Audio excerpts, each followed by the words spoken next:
నెల్లూరు నగరంలోని స్థానిక నగర నియోజకవర్గం ఎమ్మెల్యే మాజీ మంత్రి అనిల్ కుమార్ యాదవ్ చేతుల మీదుగా బీసీ సంక్షేమ సంఘం నూతన సంవత్సర క్యాలెండర్ను విడుదల చేశారు. ఈ సందర్భంగా వారు మాట్లాడుతూ బీసీలకు సంబంధించిన బీసీ భవన్, బీసీ హాస్టళ్ల సమస్యలను ఎమ్మెల్యే దృష్టికి తీసుకెళ్లారు. ఈ కార్యక్రమంలో రాష్ట్ర నాయకులు నాగమల్లేశ్వరరావు, జిల్లా అధ్యక్షులు పలమాల శ్రీహరిరావు, షేక్ సలీం, చిలకపాటి మాల్యాద్రి, బీసీ సంక్షేమ సంఘం నాయకులు తదితరులు పాల్గొన్నారు.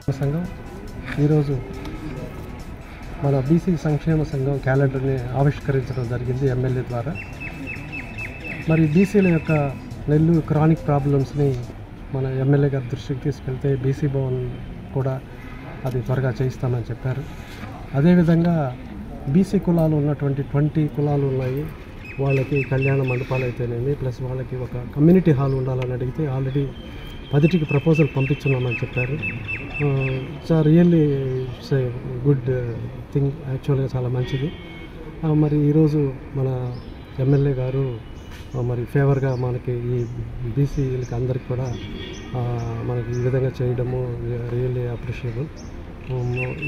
అందరూ మన నెల్లూరు జిల్లా బీసీలందరికీ కూడా నూతన సంక్రాంతి శుభాకాంక్షలు తెలియజేస్తూ థ్యాంక్ యూ చెప్తున్నాను. ఆంధ్రప్రదేశ్ బీసీ సంక్షేమ సంఘం నెల్లూరు జిల్లా శాఖ ఆధ్వర్యంలో మరి మొదటిసారిగా క్యాలెండర్ని ప్రచురించటం, అదేవిధంగా ఎమ్మెల్యే గారి చేతుల మీదుగా ఓపెన్ చేయటం జరిగింది.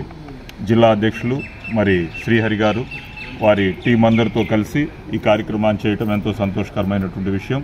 మరి ఎమ్మెల్యే గారిని బీసీ భవన్ గురించి, అదేవిధంగా అన్ని బీసీ కులాలకి వారి కులాలకు సంబంధించినటువంటి కమ్యూనిటీ హాల్స్ కట్టించాలని, మరి వాటికి సంబంధించినటువంటి సరైనటువంటి హామీని తీసుకొని పనిచేయాలని చెప్పేసి సార్ని విన్నవించడమైంది.